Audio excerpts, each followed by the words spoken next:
بسم اللہ الرحمن الرحیم۔ آج میں آپ کو وضو توڑنے والی چیزوں کے متعلق بتاؤں گی کہ کون سی ایسی چیزیں ہیں جن سے جو وضو ٹوٹ جاتا ہے۔ شریعت مطہرہ نے جو ہے وہ کچھ ایسی چیزیں بتائی ہیں جن سے جو وضو ہے وہ ٹوٹ جاتا ہے۔ وہ کون سی ہیں؟ اگر ان میں سے کوئی ایک بھی پائی جائے گی تو جو ہے وہ وضو ٹوٹ جاتا ہے، اور کچھ میں آپ کے سامنے بیان کروں گی۔ آگے یا پیچھے کے مقام سے پیشاب، پخانہ وغیرہ، کسی نجاست یا کیڑے یا پتھری کا نکلنا یا پیچھے سے ہوا کا خارج ہونا، ان سب چیزوں سے کیا ہے وضو ٹوٹ جاتا ہے۔ شرمگاہ کے اگلے حصے سے پیشاب کا نکلنا، پچھلے حصے سے پخانے کا نکلنا اور کسی پتھری کا نکلنا، ہوا کا خارج ہونا، تو ان سب صورتوں سے کیا ہوتا ہے وضو ٹوٹ جاتا ہے۔ پھر اور کیا ہے؟ خون، پیپ یا زرد پانی کہیں ایسی جگہ سے بہہ کر چلے جائے جس سے کا وضو یا غسل میں دھونا فرض ہے، یعنی کہ جس اعضاء کا وضو یا غسل میں دھونا فرض ہے، اب اس کا کیا ہے فرض کہہ رہے ہیں، تو وہاں سے کوئی خون یا پیپ یا زرد پانی نکلے تو کیا ہوتا ہے وضو ٹوٹ جاتا ہے۔ آنکھ، کان، ناف، پستان وغیرہ میں دانہ ہو یا کوئی بیماری ہو، اس وجہ سے جو آنسو یا پانی بہے گا وضو توڑ دے گا۔ جو آنکھ سے آنسو جو ہے بیماری کے تحت نکلتے ہیں، اس سے کیا ہوتا ہے وہ وضو کو توڑ دیتا ہے۔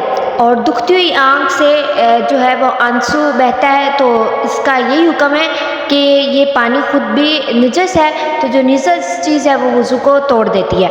پھر اس کے بعد ہے کہ اگر منہ بھر کے کیا آتی ہے تو اس سے بھی وضو ٹوٹ جاتا ہے۔ جمے ہوئے خون کی منہ بھر کے، تو اس سے بھی جو ہے وہ وضو ٹوٹ جاتا ہے۔ جمع ہوا خون نکل رہا ہے اور منہ بھر کے آ رہا ہے تو پھر اس سے وضو ٹوٹ جائے گا۔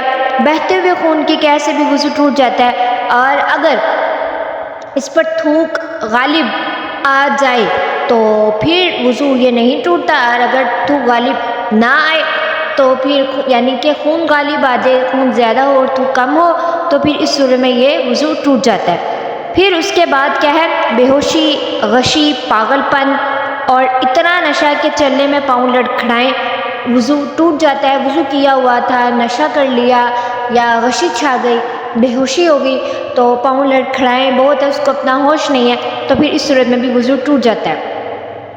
بالغ کا کہتا ہے اتنی ان آواز سے ہنسی کے آس پاس والے سنیں جبکہ جاگتے میں اور رکوع سجود والی نماز میں وضو توڑ دیتی ہے، یعنی کہ نماز میں ہے اور اونچی آواز میں کہکا لگایا، نماز بھی ٹوٹ گئی اور وضو بھی ٹوٹ گیا۔ آٹومیٹکلی جب وضو ٹوٹے گا تب نماز بھی ٹوٹ ہی جائے گی، کیونکہ نماز جو ہے وہ وضو کے ساتھ ہے، اور جب وضو نہیں ہے تو پھر نماز بھی نہیں ہے۔ پھر اس کے بعد کیا ہے؟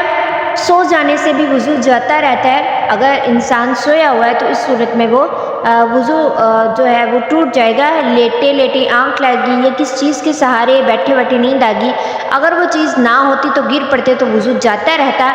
اگر مطلب کہ ٹیک لگائی، آپ کو نیند آ گئی اور اگر ہم اس کو کھینچ لیں تو پھر کیا ہوتا ہے کہ اس صورت میں نیچے گر جانے سے وضو ٹوٹ جاتا ہے۔ اور اگر نماز میں بیٹھے بیٹھے سجدے میں قصداً سو گئے تو بھی وضو گیا اور نماز بھی گئی، کیونکہ جب انسان کو نیند آتی ہے تو پھر اس صورت میں کیا ہوتا ہے کہ اعضاء جو ہیں وہ ڈھیلے پڑ جاتے ہیں۔ جب اعضاء ڈھیلے پڑ جاتے ہیں تو حدث واقع ہونے کا اندیشہ ہوتا ہے، جس صورت میں جو وضو ٹوٹ جاتا ہے۔ منہ سے خون کا نکلنا، اگر وہی جو بات پہلے بتائی کہ منہ سے خون کا نکلا ہے اور وہ تھوک پر غالب ہو تو وہ وضو کو توڑ دیتا ہے۔ تو یہ میں نے آپ کو جو باتیں بتائی ہیں یہ وضو توڑنے والی چیزیں ہیں۔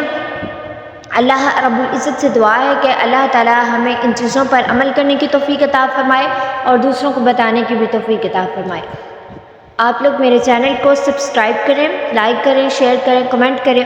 اللہ رب العزت آپ کو اجر عظیم عطا کرے۔ وما علینا الا البلاغ المبین۔ جزاک اللہ خیرا۔